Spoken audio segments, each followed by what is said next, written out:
Hello and welcome to Western English classes. This is Vishal Shrivastava. In the series of part of speeches, we were talking about prepositions, and there we talk about the difference between in, on and at in case of time. And today in this video, I'm going to discuss a very important topic, that is the use and difference between since and for. Since और for का इस्तेमाल कैसे करना है, since और for में difference क्या है, इन दोनों को सही यूज कैसे करना है, हम लोग अक्सर कंफ्यूज होते हैं। इनको जानने से पहले ये समझते हैं कि सिंस और फॉर का इस्तेमाल कहाँ पे होता है। अगर आपको ये नहीं पता है कि सिंस और फॉर का इस्तेमाल कहाँ करते हैं तो इनमें डिफरेंस लाना आगे की बात है। So let's understand first what is the use of since and for. Since और फॉर का इस्तेमाल हम करते कहाँ पे हैं। Remember, since and for is used in case of time limit. जहां पे हम टाइम लिमिट की बात करते हैं वहां पे हम सिंस और फॉर का इस्तेमाल करते हैं। ध्यान दीजिए, मैंने कहा टाइम लिमिट, मैंने टाइम की बात नहीं की। जहां पे सिर्फ टाइम हो वहां पे सिंस फॉर लगाएं, जरूरी नहीं। जहां पे टाइम लिमिट हो वहां पे हम सिंस और फॉर का इस्तेमाल करते हैं। फॉर एग्जाम्पल, अगर मैंने कहा वह खेल रहा है, ही इज प्लेइंग। अगर मैं कहूँ वह 2 बजे से खेल रहा है, ध्यान दीजिए मैंने कहा 2 बजे से खेल रहा है, तो यहाँ पे मैंने एक टाइम लिमिट ऐड करी है। अगर कोई काम आप इतने बजे करते हैं वो टाइम लिमिट नहीं है, लेकिन अगर इतने बजे से करते हैं तो वहां पे टाइम लिमिट आती है। मैंने कहा कि मैं 3 घंटे से पढ़ा रहा हूं, 3 घंटे से पढ़ा रहा हूं, तो ये हमारे लिए क्या है, टाइम लिमिट है। अब क्वेश्चन ये आता है कि हम सिंस कहां पे लगाएं और फॉर कहां पे लगाएं, कहां पे सिंस होगा और कहां पे फॉर होगा। अगर मैं कहूं मैं सुबह पढ़ता हूं, ध्यान दीजिए, अगर मैं कहूं मैं सुबह पढ़ता हूं तो यहाँ पे सुबह से नहीं है, केवल सुबह है, तो ये टाइम है, टाइम लिमिट नहीं है। अगर मैं कहूँ मैं सुबह से पढ़ रहा हूँ, मैं सुबह से पढ़ रहा हूँ, तो ये हमारी है टाइम लिमिट। तो सिंस और फॉर का इस्तेमाल हम करते हैं टाइम लिमिट के लिए। अब क्वेश्चन ये आता है कि हम ये कैसे पहचाने कि कहाँ पे सिंस है और कहाँ पे फॉर है। So let's understand these both words one by one, एक एक करके समझते हैं।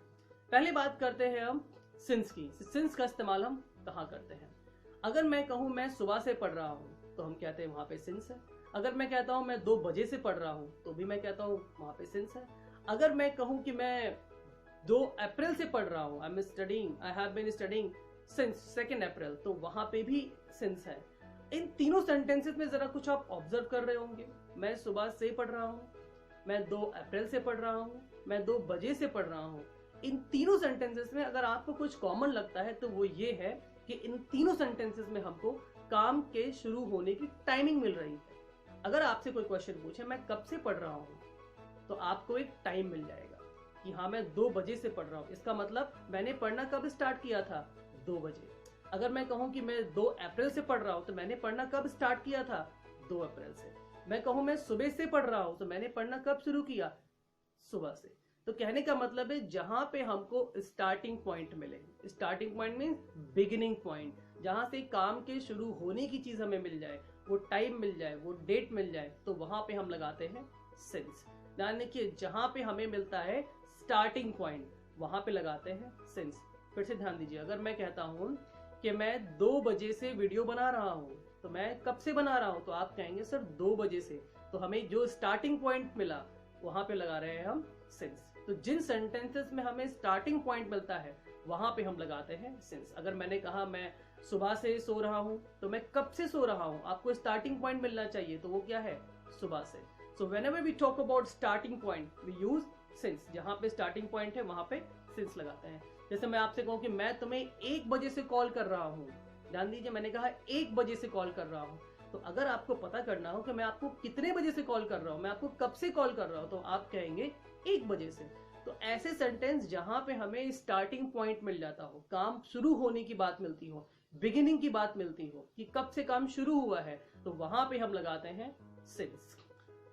अब सिंस का इस्तेमाल कैसे करते हैं। फॉर एग्जाम्पल, जैसे मैंने कहा टाइम के लिए 2 बजे से, 3 बजे से, 4 बजे से, 5 बजे से, कोई भी घड़ी का टाइम हो, अगर वहां बजे से लग गया तो वहां पे हम लगाएंगे सिंस।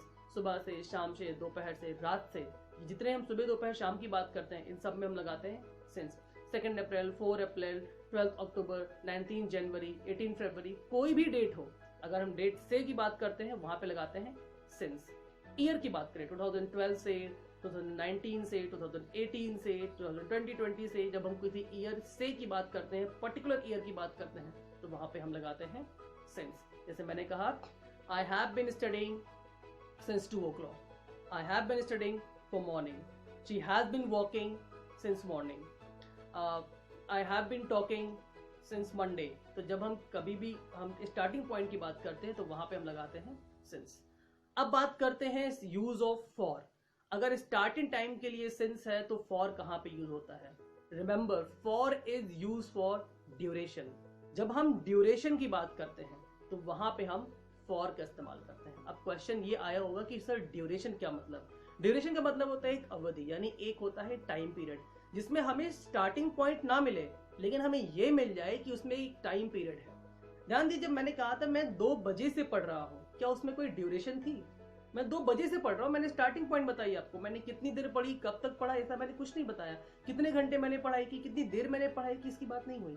लेकिन जब हम इसकी बात करेंगे कितने घंटे कितनी देर, तो हमें एक ड्यूरेशन मिलेगी, तो वहां पे हम लगाएंगे फॉर. जैसे मैंने कहा कि मैं 2 घंटे से पढ़ा रहा हूँ. ध्यान दीजिए, मैंने कहा मैं 2 घंटे से पढ़ा रहा हूँ. मैंने कितने बजे पढ़ाना शुरू किया, कि आपको इस सेंटेंस से ये पता चला? नहीं पता चला ना. लेकिन इतना पता चला कि मैंने कितनी देर पढ़ाया, कम से कम 2 घंटे. तो 2 आवर्स ये क्या एक ड्यूरेशन है. जब हम बात करते हैं ड्यूरेशन की तो वहां पे लगाते हैं फॉर. अब ड्यूरेशन चाहे छोटी सी हो चाहे बड़ी सी हो, चाहे वो 1 मिनट हो, 1 सेकंड हो, 1 साल हो, 10 साल हो, 20 साल हो. अगर मैं कहूँ मैं 10 साल से पढ़ा रहा हूँ तो 10 साल क्या है, एक ड्यूरेशन है. मैंने आपको बिगिनिंग नहीं बताया कि मैं कब से पढ़ा रहा हूँ. अगर मैं आपसे कहूँ कि I have been teaching since 2007, तो 2007 मैंने आपको बिगिनिंग बता दी. बट अगर मैं आपको बिगिनिंग ना बताऊं, सीधे सीधे बोलूं कि मैं 10 साल से पढ़ा रहा हूं, मैं 5 साल से पढ़ा रहा हूं, तो I have been teaching for 5 year, for 10 years. तो जब हम ड्यूरेशन की बात करते हैं वहां पे लगाते हैं फॉर. अब ड्यूरेशन छोटी हो, अब ड्यूरेशन हो सकती है आपकी, हो सकता है 2 मिनट हो, 2 मंथ हो, 2 ईयर हो, 2 डिकेड्स हो, कुछ भी हो सकता है. तो ड्यूरेशन का कहने का मतलब ये है कि जब ड्यूरेशन हो वहां पे फॉर लगाते हैं, और जब स्टार्टिंग पॉइंट हो वहां पे सिंस लगाते हैं. I hope you understood difference between since and for, कि कहां पे सिंस लगाते हैं, कहां पे फॉर लगाते हैं.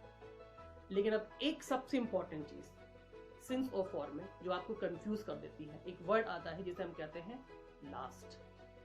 लास्ट जब लग जाता है तो मतलब थोड़े से बदल जाते हैं. फॉर एग्जाम्पल, जैसे मैंने कहा कि I have been teaching for 2 years, मैं 2 साल से पढ़ा रहा हूं, तो जब मैंने साल की बात की तो वहां पे हम फॉर लगाते हैं.